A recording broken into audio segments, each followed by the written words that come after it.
lay you with me, you're shutting down. I smell around you, I'm focused now. I know what's going on in your head, yeah.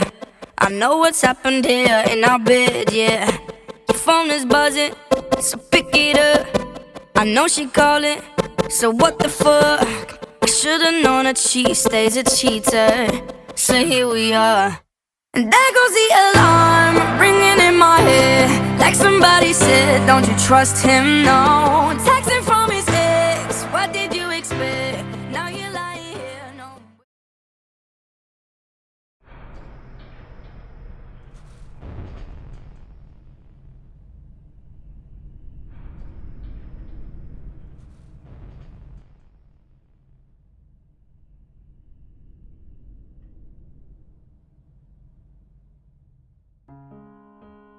ในการที่น้องเข้ามาในวิทยาลัยสุสกะกะต้องขอบใจหมู่ครู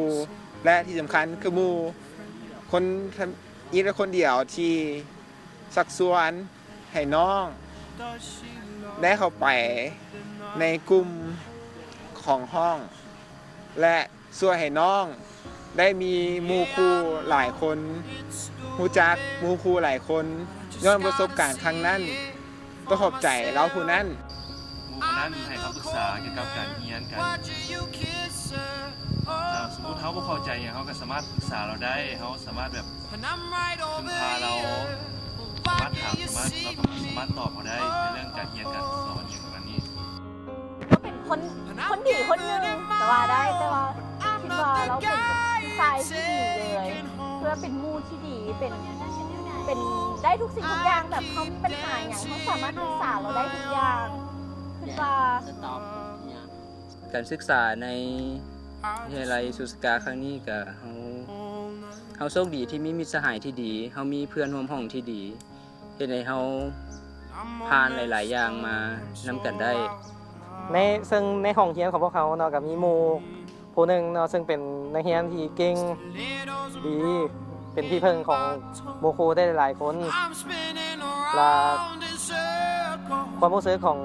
เราที่มีต่อคนผู้นั้นก็คือเราเป็นคนที่ฉลาดเป็นหน้าเป็นแบบอย่างเป็นที่พึ่งดีๆให้กับหมู่ครูอีกหลายๆคนแล้วอยู่ในห้องเรียนว่ะก็คิดว่ามีหมู่หลายๆคนแหละทุกคนก็โอเคเป็นหมู่ที่ดีแล้วก็อยากจะเจาะจงกับคนหนึ่งแล้วเป็นคนที่แบบว่าอีหยังก็ได้แหละไปก็รู้สึกว่าคนคนนั้นเป็นคนที่ดีที่สุดนั่นแหละก็บ่ดีที่สุดทุกคนนั้นดีที่สุดแต่ว่าเราเป็นคนผู้หนึ่งที่ค่อยคิดว่าเราเป็นคล้ายๆคือฮีโร่ของค่อยหรือว่าฮีโร่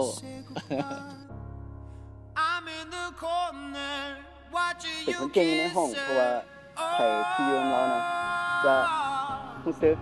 แบบม่วนซื่นแล้วก็เป็นกันเองหลายเพราะว่าเรานี่เป็นกันเองแบบเป็นผู้ใหญ่ก็คือว่าเพิ่นได้มาเรียนภาษาเฮาก็วิชานั้นก็เป็นวิชาAndroid เนาะเฮาก็บ่มีความรู้สึกความรู้หลายในวิชาการเขียนแอปแบบ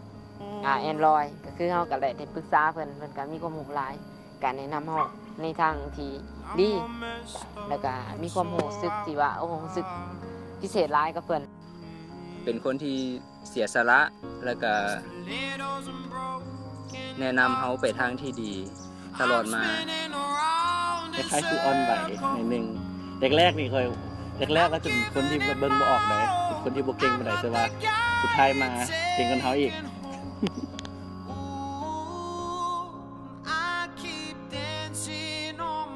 สุดท้ายนี้ก็ขอบใจผู้นำของห้อง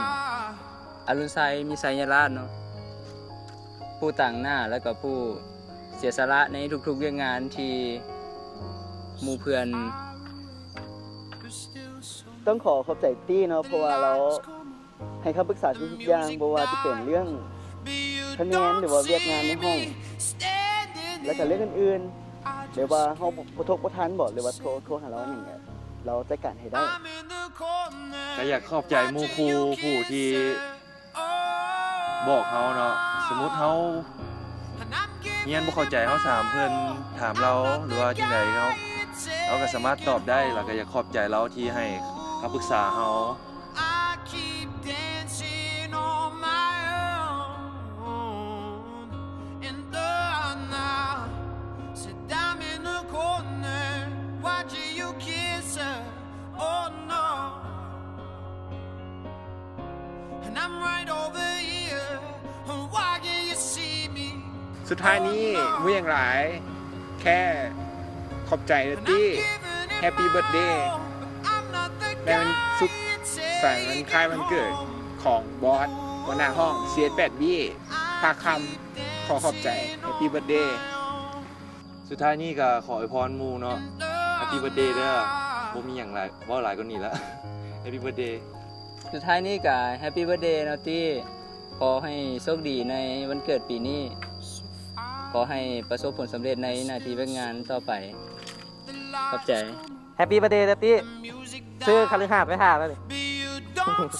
ขอขอบใจ สุดท้ายก็ขอให้พี่เบอร์เดย์ตี้เนาะครบรอบเขา3 ปี ขอให้มีความสุขหลาย ๆ เด้อ ก็คือให้เพิ่นมีความสุขในชีวิตประสบความสำเร็จในหน้าที่การงานแล้วก็แข็งแรงใหญ่ยาวขอขอบใจ ตั้งแต่มื้อที่เฮาฮู้จักกันมาจนมาฮอดปัจจุบันเนี่ยอยากจะบอกว่าขอบใจในทุกสิ่งทุกอย่าง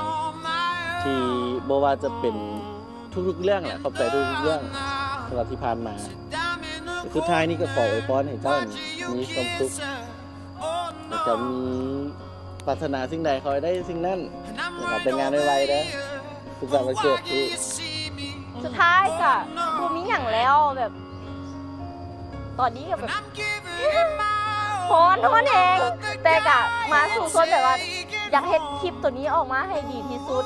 เพื่อหมู่คนหนึงที่แบบเราสิได้แบบทุกสิ่งทุกบ่แม่นทุกสิ่งทุกอย่างแบบได้ความประทับใจจากเฮาจากหมู่ทุกคนที่แบบว่าเฮ็ดคลิปตัวนี้ไป The music dies, but you don't see me stay.